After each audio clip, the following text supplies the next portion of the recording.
Welcome to the latest episode of 5 on the Floor on the 5 Reasons Sports Network. Thanks for joining us on your favorite podcast app on Apple Podcasts, on Android, Spotify, or the 5 Reasons YouTube channel. We always tell you to make sure to subscribe to Off the Floor. That's our Discord server, $2.99 per month. You can find the link right here in the description. You'll bypass the Apple upcharge, get access to 10 different channels and the stage shows. This is where you want to go for the most heat information conversation, especially during the draft. So check it out. It's Off the Floor. Also, Prize Picks. Use the code 5, F-I-V-E. Put down your $5. You get 50 to play right away. We know that the NBA and NHL are done, but still WNBA, MLB, plenty on there and getting ready for NFL seasons. Check it out. Put down 5, get 50. That's prizepicks.com. And now, today's episode. Mercy. Luxurious. Heat Nation. Yeah. Mercy and Lago. Down to Biscayne. Yikes. 5 on the floor. Ride for my dogs. Where here's the thing. You can check the score. Hustle hard, couple scars, wearing bubble frogs. Down to Biscayne. Kept the floor playing, got it all band. Y'all seen the block, stop with one hand. And Pat we trust, it's about have the guts. We're here to bring the heat, y'all can hang it up. Welcome to 5 on the Floor, a daily insider show on the Miami Heat and the NBA, featuring Ethan Skolnick, Greg Sylvander, Alex Toledo, Brady Hawk, and others from the 5 Reasons Sports Network. Also, make sure to subscribe to Off the Floor for the most heat anywhere.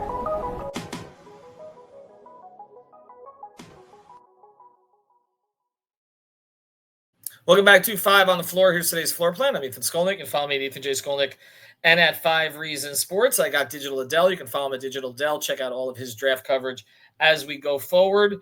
We're gonna sort of set you up here for the draft with the top of the draft. We'll get into some Heat conversation over the next 24 hours. I don't want to shut everybody down here. The Heat could always trade up. I'm not expecting it, but they always could. We're going to go through who the top guys on the draft. So when you're watching on Wednesday, you kind of know who's supposed to be coming out of the green room. Again, we'll be in Miami this time around. I won't be in New York, but we'll be in Miami. And we've got myself, Alex, and Brady there. They are going to have a draft party there too. So check that out. I put that on Off the Floor. We'll put that on Twitter as well. But let's go through the top 14. Let's go through the lottery. And I'm going to run them down. And I know some of this is dependent, obviously, where they go on which teams are picking in those positions. You're not doing that. You're basically putting, just to be clear, you're putting these players in a group of 14 that you like these players as the top 14 talents in the draft. I do, correct. And I believe that there's a few other players that are going to go in the top 14 that aren't in my top 14 because I don't think they're as talented as some other people do. Okay, so that's what we're going to do here. We're going to start here with number 1. This is a huge, stunning surprise from Duke, Cooper Flagg. I guess, is there any chance, I'll just start with this, is there any chance that in the future we will look back at this and say he shouldn't have been the number 1 overall pick? Is there any chance? I think there's a chance, but I don't think there's any scenario where you would look back and say, in this time period, a GM would pass on him. But I think there's a chance that 3 to 5 years from now, there's a better player that may come out of this draft. You're on mute. We know the ability, really good defender, obviously, too, which is something I think that doesn't get talked about enough. Also can score, can rebound, has passing skills. He just has everything. Yes. And we've seen this. And even when he was at the select camp a couple of years ago or a year ago, he jumped out in summer league, not summer league, but at select camp in Vegas as better than all the guys who were already in the pros for a year or 2 or 3. So Cooper Flagg, we know where he's going to. He's going to go to Dallas. That's a sore subject, but he's number 1. All right. So you have number 2 here, Dylan Harper. Yes. And you have Trey Johnson, number 3. Now, Dylan Harper, of course, a point guard from Rutgers. Trey Johnson is a shooting guard from Texas. Now, you have had Trey Johnson higher than most throughout the process, but now it feels like the process is catching up. Yes. We're starting to hear that he's killing workouts from all the teams that he's visiting. And for people that don't know, these prospects prior to the NBA draft zigzag around the country. Most of them, not named Ace Bailey, go through a rigorous process of team workouts before they're drafted, and he's killing all of them. And it's something that we saw on tape in college where he was the best shooter in college. You're talking about on the catch and shoots. You're talking about on the move. You're talking about creating his own shot. And he's one of the hardest workers in the entire draft. His work ethic and leadership at his age is what sets him apart, in my opinion.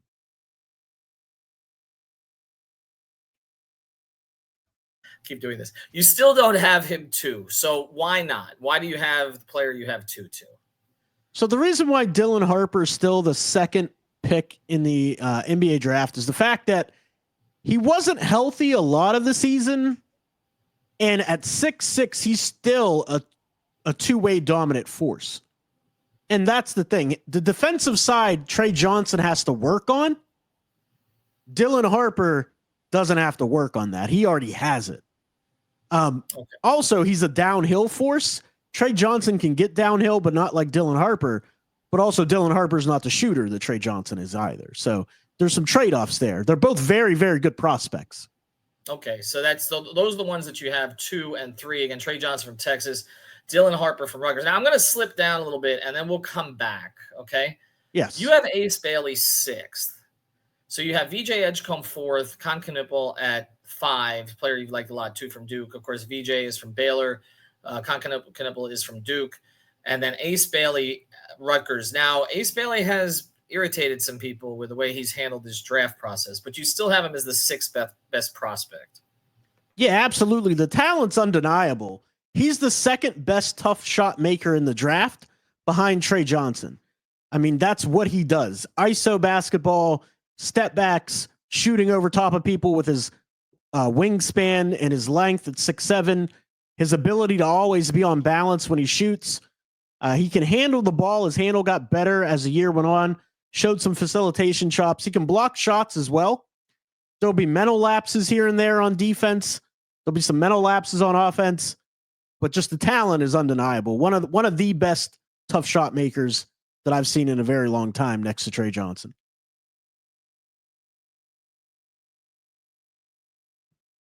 I'm going to do this 65 times. You got to draft me a non-mute button. Okay. VJ Edgecombe, Con Knipple. You've liked Knipple from pretty much the start. Again, shooting guard, the metrics we've spoken about quite a bit. Who contributes first? I know it depends on the team. Who makes the bigger contribution as a rookie? Is it Edgecombe or is it Con Knipple? It's a great question because, like you said, it really depends on the situation they fall into. I think, and I can put it this way, I think they both can actually contribute right away because it doesn't matter the situation they're in. VJ is going to be a two-way player. You know, he's he's the most athletic player in the entire draft, and his defensive chops are going to allow him to get on the floor. The offense, I think, is going to take a little time, but he's going to be better in the open court right away. Con Knipple, because he does everything and he's solid enough defensively, I think he can get on the floor right away as well. I mean, knockdown shooter, when you look at Con Knipple and you look at his advanced metrics, he's in the 95th percentile of college basketball in true shooting percentage. He's in the 84th percentile in offensive box plus minus. The kid can flat out play. Let's get to number 7. And you're going to pronounce for me. Please do this. Number 7, Kaman Malawach. There you go. I won't get that if I did it 12 times. Center from Duke. So we got 3 Duke players for you in the top 7 before we go to the break here. Bigs tend to take a little longer to develop at the pro level. Is he an immediate contributor? Yeah, I mean, for what he can do for you at his size and wingspan, he's going to be able to block shots. Like you saw some centers last year in a draft that was dubbed the worst draft class ever, which I didn't think it was. But you saw a lot of bigs that contributed right away from that class. Kaman Malawach can do the same for a team in the NBA. Rim run, block shots, rebound. He can do that right away.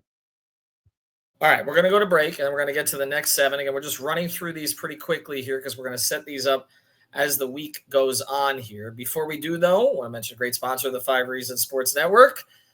Don't set up your friends when you send them cash. You don't know if it's going to get there. You don't know if it goes to the right person. You got to get Cash App. Cash App is the safest way to send money, the most secure. Use our referral code on the floor. That's on the floor. You send $5 to a friend. Within 14 days, you get $10 dropped right into. I was going to say $4. You get $10 dropped right into your account. Cash App users, again, can use that exclusive code to get additional cash. You can even spice up your payments with custom text, stamps, and backgrounds, because why should paying your friend for brunch be so boring? So check it out. Again, use the exclusive referral code on the floor in your profile. Send $5 to a friend. Within 14 days, you get $10 dropped right into your account. Terms apply. That's money. That's Cash App. Okay, so let's get to number 8. We've gone through the top 7. We've got 3 Duke players in there. We've got 1 true center in there, right? Right. Some guards, some wings. Let's get to number 8. Number 8 you have here. I'm going to do it again. Kasparas Yakachonis. From Illinois, point guard, shooting guard. You have him just ahead of Jeremiah Fears. So let's take the 2 of them together. You have Fears 9. Why is one ahead of the other? Kasparas Yakachonis for most of the season was close to averaging a triple-double, well, for half the season. And then he kind of fell off a cliff in terms of that because he got wore down because of the usage that he had, on him. He still ended up at 15 points, 5.5 rebounds, and 4.8 assists per game. So he still ended up, in that territory of doing a little bit of everything. And his defensive metrics are really good for his size. And his free throw rate is in the 86th percentile. The 91st percentile. So he gets to the free throw line. True shooting percentage is in the 75th percentile. His assist percentage is in the 97th percentile. It's elite of the elite. Now, he needs to get his turnovers under control. He gets a little bit into that drill work where I come off a screen, my read's supposed to be this, the ball needs to go here. He's got to get a little bit better with that. Okay, so that's why you have one ahead of the other. Again, Fears at 9 right now. So let's get to number 10. Again, not including the teams. You've talked about this player quite a bit, so I'm not going to spend a ton of time here. Thomas Sorber, a center that we've discussed. We actually were like, well, is he better than the 20th pick in the draft, or we get to 20? Not according to what you have here. You have him as 10. So let's get to Asa Newell. You've got him as from Georgia, number 11. Power forward. Rasheer Fleming, somebody else we've talked about as a possible slip to 20, but you don't see it here, at least in terms of ability, at number 12. Asa Newell and Rasheer Fleming. You've talked about Fleming a lot, but again, why Newell slightly ahead of him? Asa Newell is one of those players at 6'9" with a 7-foot wingspan, basically, where he is a sudden big, where when he gets 2 feet on the floor, he just can spring. His second jump is faster than most people's first jump. This guy can really, really get off the floor. He'll rebound for you, block shots. He's in the 78th percentile in REM percentage. His 3-point shot was getting better and better as the year went on. He finished at only 29.2%, but he didn't shoot a lot of them early in the season. He really started to hone in on that form. And he's a good free throw shooter at 75% for a big. He'll play the passing lanes. He'll get you steals. And the big one, he was in the 98th percentile in offensive rebound percentage. He gets on the offensive glass. All right, so there we are, 11 and 12 right now. Let's get to 13 and 14, 2 other players you've discussed quite a bit. We close with these 2, and again, we're going through it. We've got Flag first, Harper second, Trey Johnson third, VJ Escombe fourth, Concanipple fifth, Ace Bailey sixth, Malawak, did I do it right? Seventh, I'm so bad.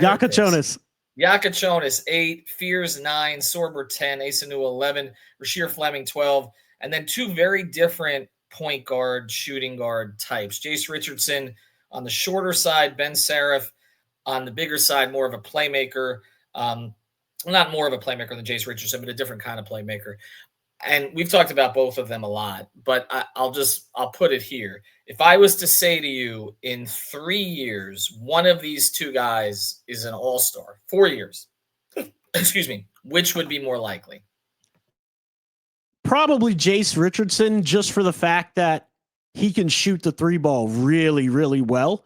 And in today's NBA, that's kind of what you want for most teams. I mean, he's in the 85th percentile for 3-point percentage, 78th percentile for 3-point percentage. In his true shooting percentage, he's in the 88th percentile. So he can really shoot the ball, mid-range, deep, can finish at the rim. His defensive box plus minus is in the 98th percentile.